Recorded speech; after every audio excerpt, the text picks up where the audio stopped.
Lots of automation initiatives get this wrong. And that's the reason 90 to 80% of automation initiatives do not scale. So today, let's look at a simple but effective framework to get intelligent automation right the very first time. Hello, welcome back. My name is Nandan Mulakra, and I've been automating digital processes for almost a decade now. Today, we'll look at a 4-step framework which everyone must follow before they automate. It consists of 4 key steps: eliminate, standardize, optimize, and then automate. Let's dive in and look at each step one by one. The first step of this process is eliminate.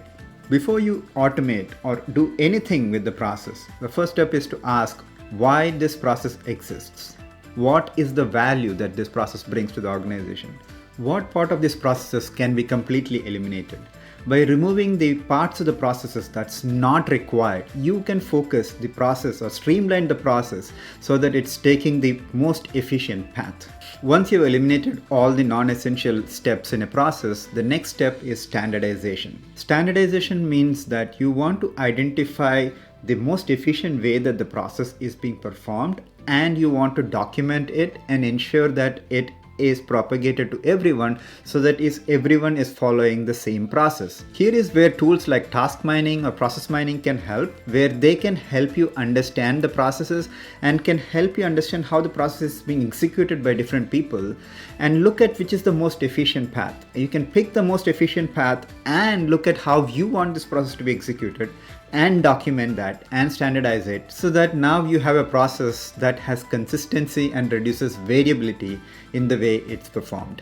After standardizing the process, the next step you want to look at is how you can optimize the process. And this is where you could get significant gain with relatively little effort. These are little things like looking at your current applications and seeing if they are being used efficiently and using their complete capabilities.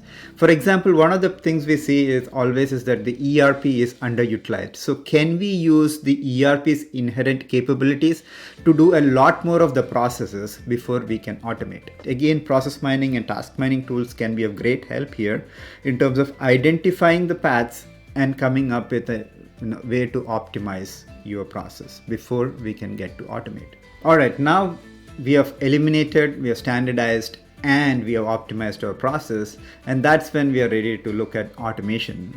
What we want to see is how we can redesign this process with a human and a bot. So the earlier processes were designed for humans only to perform the operations, humans working on a computer. But now you have advanced technologies, which is like AI and intelligent automation technologies, which you can apply. And so this is more like a machine and a human working. So how do you redesign the process so that a human and bot can work together more efficiently? Next up, how you can design these automations so that they are modular and you can scale these automation initiatives. Look for tools that are forward thinking, that have cognitive capabilities, especially AI capabilities.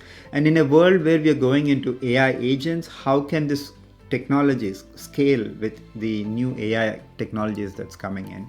The tools and the technologies will continually evolve, but the framework, the foundations that we lay here will stand you good as you start your automation journey, which we will look at further in depth in a future video. So there you have it, a 4-step simple but effective framework which consists of eliminate, standardize, optimize, and then automate. Follow this and you will transform your business processes in the right way. You would not regret it. If you found this framework useful, don't forget to like, subscribe to this channel.